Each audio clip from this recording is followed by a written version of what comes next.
Los vencedores, las primicias, el hijo varón y los vencedores de la gran tribulación. Capítulo 1. Los vencedores.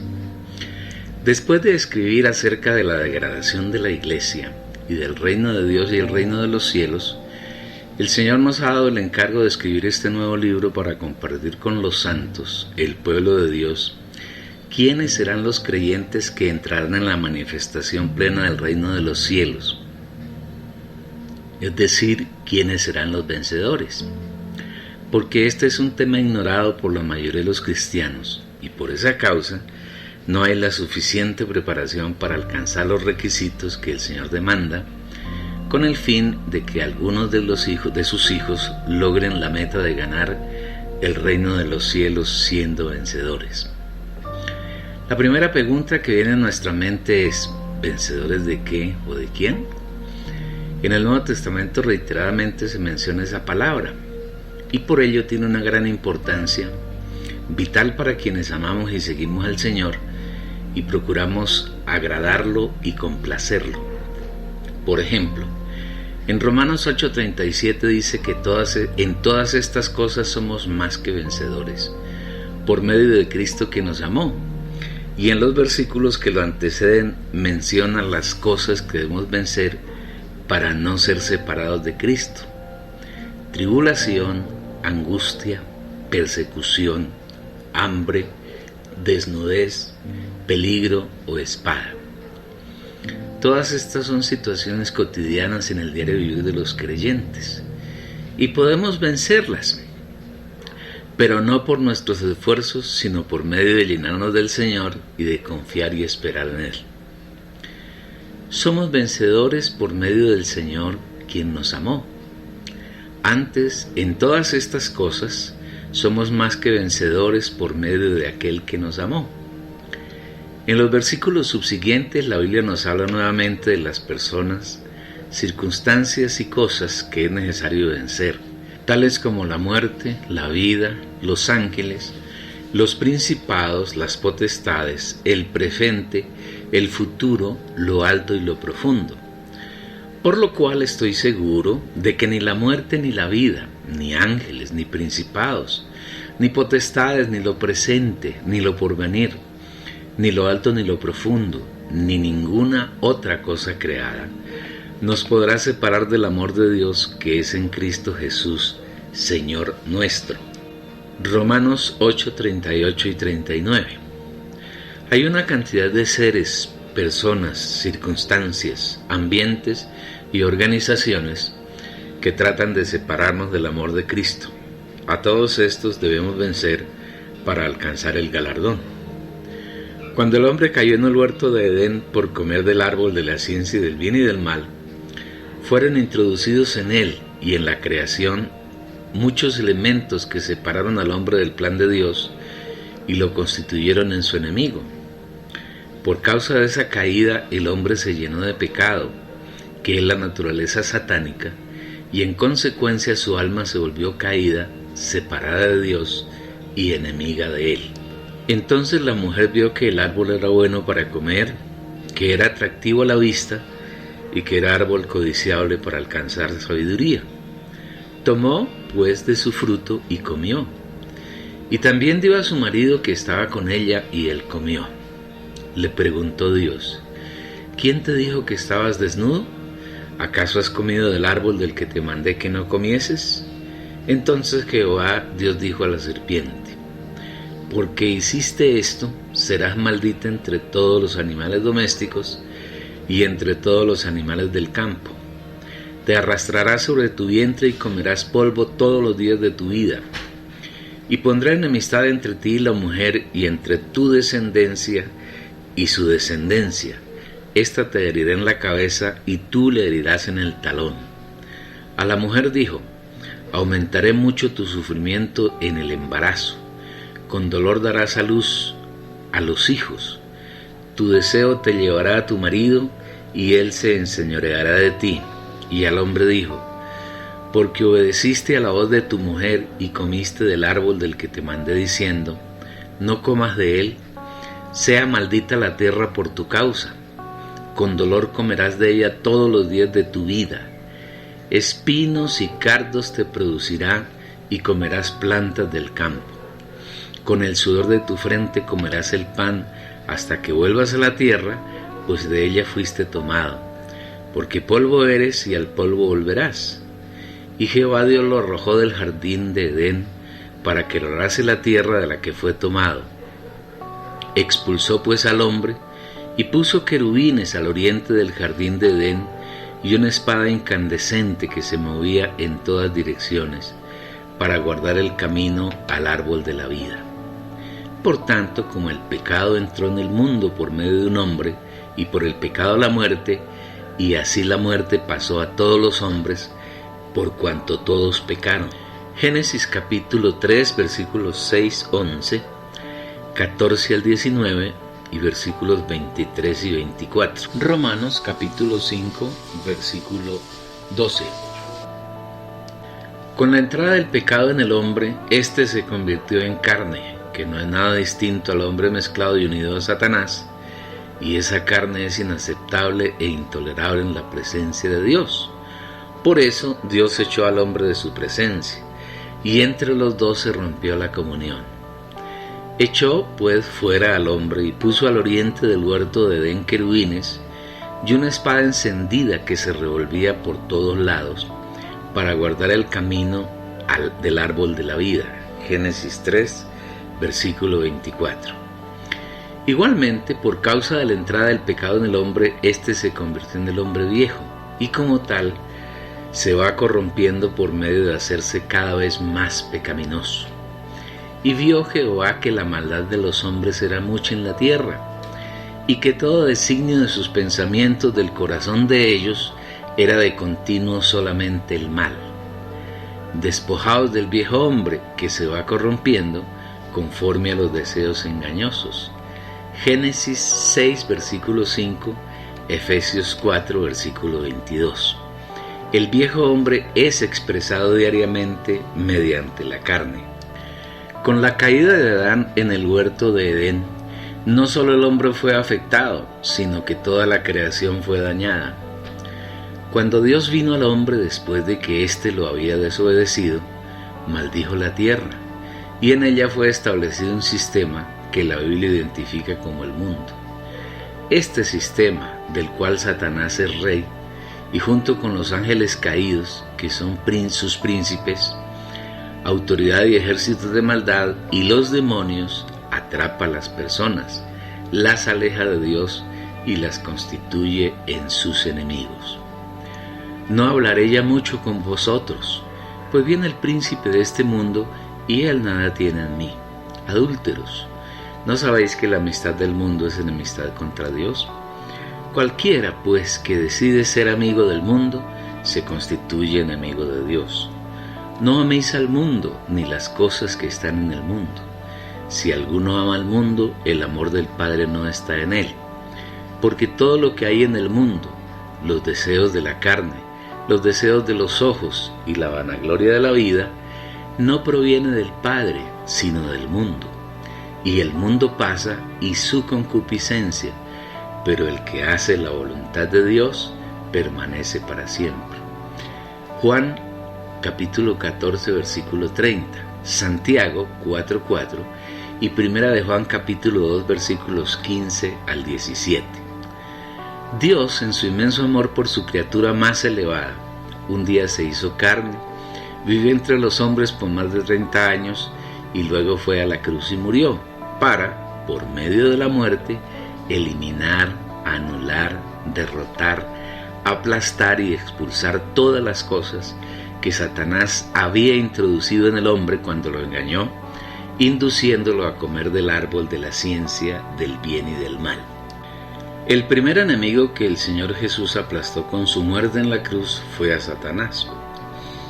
Cuando Jesús comenzó su ministerio en la tierra, Juan Bautista lo presentó como el Cordero de Dios que quita el pecado del mundo. El siguiente día vio Juan a Jesús que venía a él y dijo: He aquí el Cordero de Dios que quita el pecado del mundo. Juan capítulo 1 versículo 29. En el Antiguo Testamento, el pueblo de Israel, por orden de Dios, ofrecía sacrificios de animales.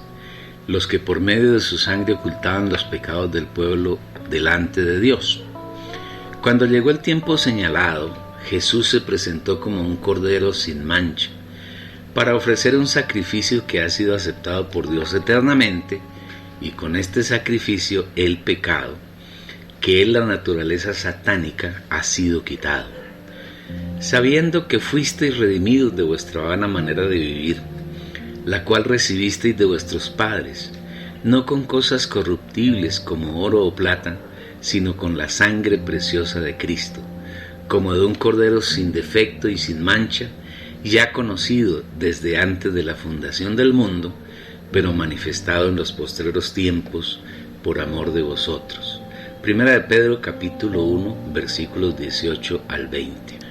Cuando los israelitas ofrecían el sacrificio por el pecado, el oferente traía el animal a la puerta del tabernáculo, ponía las manos sobre el animal, indicando con ello que, por causa del pecado que moraba en él, merecía morir, pero Dios en su misericordia le suministraba un sustituto, el cual moría a cambio del oferente. Inmediatamente después el animal era degollado. Su sangre abandonaba al animal, el sacerdote la tomaba y la rociaba 7 veces delante de Jehová hacia el velo del santuario. Después el sacerdote tomaba un poco de esa sangre y la ponía entre los 2 cuernos del altar de incienso, y el resto la echaba al pie del altar del holocausto. Cuando alguna persona pecare por yerro en alguno de los mandamientos de Jehová sobre cosas que no se han de hacer, e hiciere alguna de ellas, si el sacerdote ungido pecare según el pecado del pueblo, ofrecerá a Jehová por su pecado que habrá cometido un becerro sin defecto para expiación. Traerá el becerro a la puerta del tabernáculo de reunión delante de Jehová, y pondrá su mano sobre la cabeza del becerro y lo degollará delante de Jehová. Y el sacerdote ungido tomará de la sangre del becerro y la traerá al tabernáculo de reunión, y mojará el sacerdote su dedo con la sangre, y rociará de aquella sangre 7 veces delante de Jehová hacia el velo del santuario.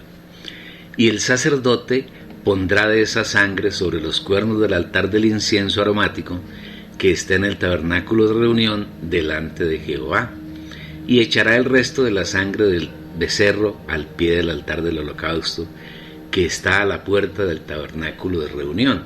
Levítico capítulo 4 versículos 3 al 7.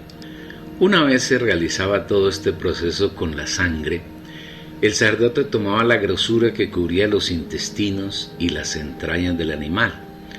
Junto con la grosura tomaba los 2 riñones y la gordura que estaba sobre ellos, al igual que la gordura que estaba sobre el hígado y los ijares, y ponía esto sobre el altar para que ardiera hasta consumirse totalmente. El resto de las piezas del animal, la piel y toda carne, la cabeza, las piernas, los intestinos, el estiércol y todo el becerro eran totalmente quemados fuera del campamento.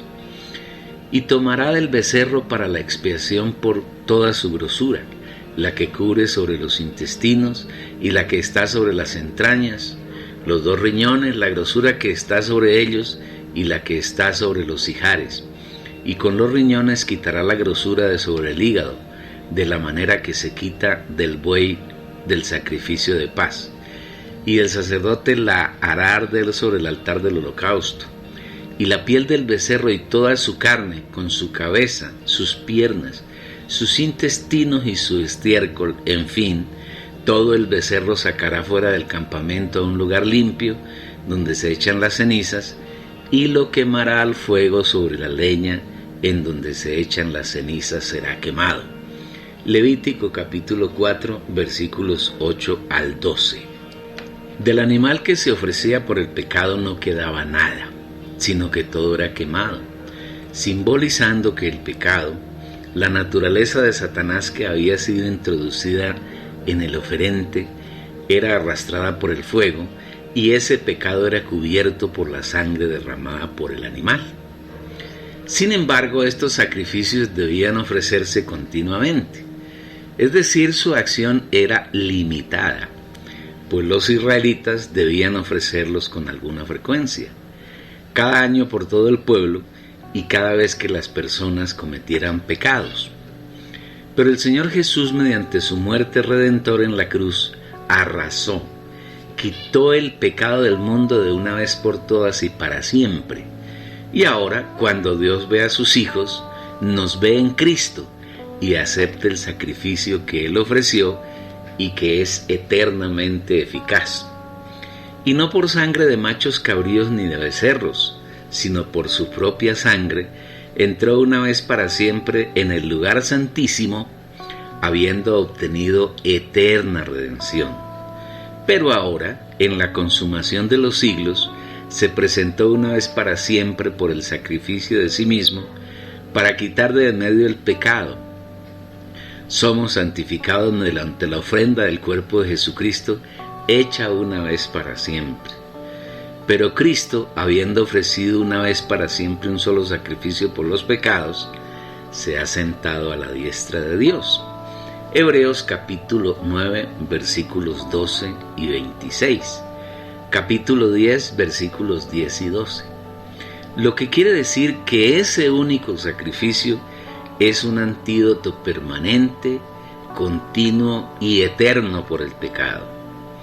Igualmente, los creyentes de Cristo tenemos un enemigo común que debemos vencer diariamente, pues Él anda permanentemente rodeándonos para devorarnos. Los vencedores tienen 3 elementos para derrotar lo que son: la sangre del Cordero, la palabra de su testimonio y el negar sus vidas hasta la muerte. Y ellos le han vencido por medio de la sangre del Cordero y de la palabra del testimonio de ellos, y menospreciaron sus vidas hasta la muerte. Apocalipsis 12:11. En este libro y con el Señor desarrollaremos en profundidad estos 3 aspectos. De otra parte, en las 6 etapas de la degradación de la iglesia, registradas en los capítulos 2 y 3 de Apocalipsis, encontramos distintos aspectos que deben vencer en cada una de las situaciones de degradación, y a ellas dedicaremos el tiempo apropiado para revelarlos y visualizarlos con toda claridad, con el fin de que ustedes, apreciados lectores oyentes, se constituyan en los vencedores que heredarán el reino de los cielos. Los elementos que debemos vencer son los siguientes. En el caso de Éfeso, la iglesia en sus comienzos, es necesario vencer la caída del primer amor, del cual cayeron prácticamente todos los creyentes, y esa caída consiste en abandonar al Señor como el centro del vivir del creyente y permitir que personas, cosas, doctrinas, organizaciones, ministerios, afanes, angustias, necesidades ocupen el lugar que le corresponde al Señor y lo desplacen a un segundo, tercero o cuarto plano. En el caso de Esmirna, que es la segunda iglesia considerada en Apocalipsis, la falta de disfrute de las riquezas del Señor llevó a los creyentes a llenarse de ceguera, pobreza y debilidad debido a la herencia que recibieron de Éfeso, donde perdieron la luz y la comida espiritual. Esto dio lugar a que Satanás los persiguiera, los metiera a la cárcel y preparara el camino para entronizarse, morar y gobernar la iglesia. La condición de Pérgamo, que es la más baja y profunda degradación de la iglesia, se llenó de doctrinas diabólicas, y frente a ella es necesario vencer 2 grandes doctrinas que ha propalado Satanás por medio del cristianismo, especialmente por medio de la Iglesia Católica Romana y también por medio de los grupos cristianos que hoy pululan en la tierra. En el estado de Pérgamo sobresalen 2 grandes doctrinas que le han causado mucho daño a los creyentes y a la iglesia y han llevado a que los hijos de Dios pierdan toda la realidad y disfrute de Él, y de esa manera les impida ser los vencedores que Dios busca. Estos 2 aspectos son la doctrina del nicolaísmo y la doctrina de Balaam. Cuando lleguemos a la situación de Tiatira, encontramos una iglesia apóstata, organizada como un poderoso sistema que domina religiosamente gran parte de la humanidad, con una mujer Jezabel que se dice profetiza y no lo es, refiriéndose claramente al jefe de la Iglesia Católica, el Papa, quien dice ser el representante de Cristo en la tierra, pero que en realidad es un representante de Satanás. También se refiere Jezabel a todo el sistema religioso, organizado, que se autoproclama servidor de Dios y de Cristo, pero que en realidad sirve al enemigo de Dios, es decir, al diablo. Esa iglesia está llena de misterios diabólicos, y en sus enseñanzas guía a los siervos de Dios a fornicar y a llenarse de las enseñanzas de los ídolos. Este es otro aspecto que debemos ver con claridad y vencerlo si tenemos la firme decisión de entrar en el reino de los cielos.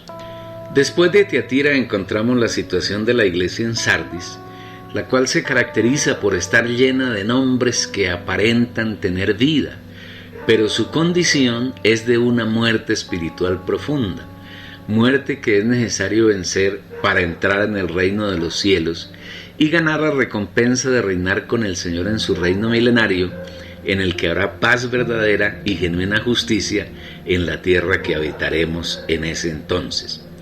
A continuación encontramos la situación de los creyentes en Filadelfia, y aunque el Señor no manifieste ningún reproche a los santos que viven la realidad del amor fraternal, sí los insta a que venzan tres aspectos particulares: guardar la palabra del Señor, no negar su nombre y retener firmemente lo que Él les ha dado. Finalmente tenemos la situación de la Odisea, que es la condición más preponderante en el tiempo que antecede la venida del Señor.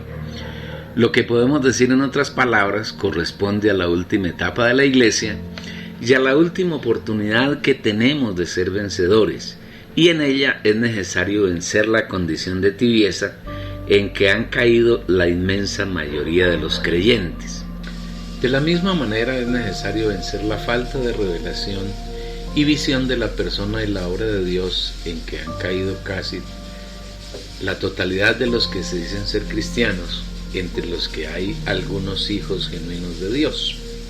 Nuestro Señor ha determinado un punto de partida, un principio, para conocerlo a Él y entender su obra, y ese principio es la revelación.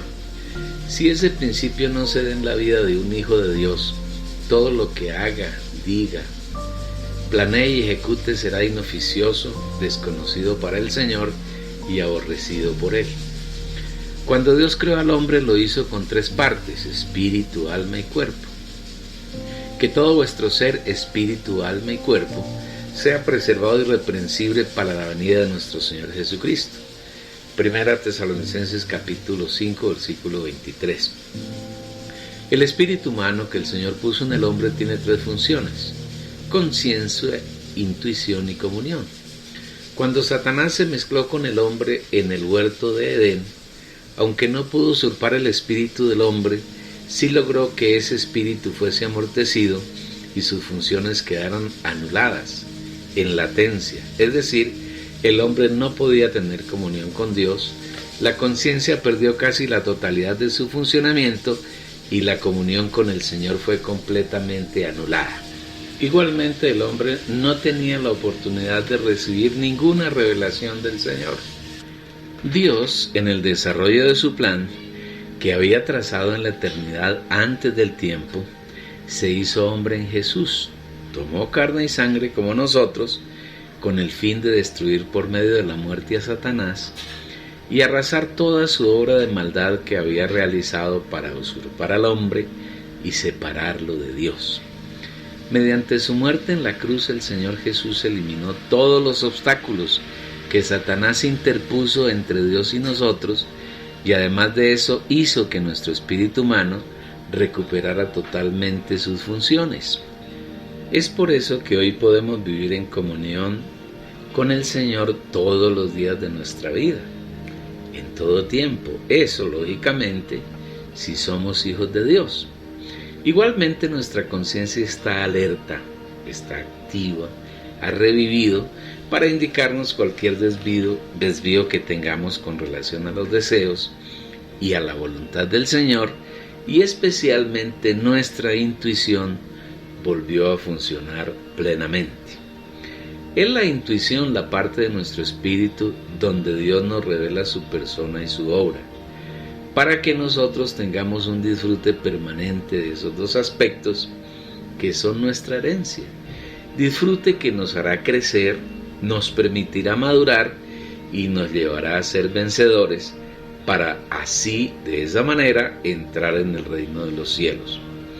Por otro lado, consideraremos las 3 categorías de vencedores que nos muestra la Biblia, sus características, el momento en que serán arrebatados, los privilegios que va a obtener cada grupo y una clara diferenciación con los hermanos, los hijos de Dios, que no alcancen a ser vencedores y por tal motivo tengan que pasar los 1000 años del reino milenario en las tinieblas de afuera y llorando y crujiendo los dientes, para finalmente alcanzar la plena transformación y así entrar, pasado el milenio, en la nueva Jerusalén y en ella disfrutar todas las riquezas del Señor por la eternidad, pero habiendo perdido el elevado disfrute del reino milenario.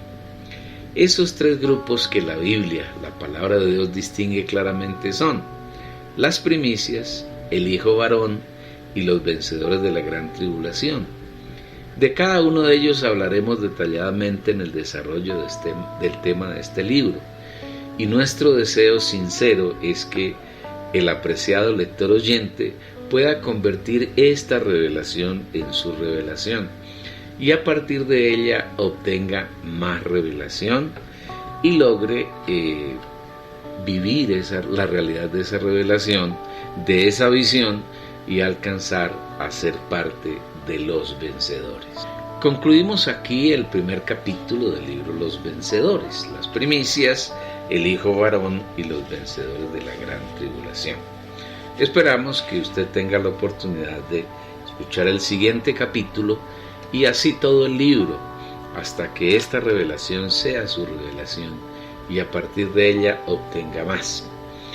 Lo estamos invitando a que nos dé un me gusta, un dedito arriba, también a que se suscriba y haga clic en la campana para que esté informado oportunamente de todas las novedades que tendremos en este canal, que serán semanalmente varias. Igualmente nos gustaría que usted hiciera un comentario. Sería interesante leer su comentario y aún si podemos tener alguna comunicación para compartir muchas más de las riquezas del Señor, también sería muy interesante y provechoso para su vida espiritual y también para la nuestra. Le invitamos también a que no deje de leer un libro muy interesante, se llama ¿Cuál iglesia? En él el Señor nos ha mostrado la diferencia entre las iglesias que han fundado los hombres y la genuina iglesia que ha sido establecida por el Señor. Sin duda que será de mucha utilidad para su crecimiento espiritual.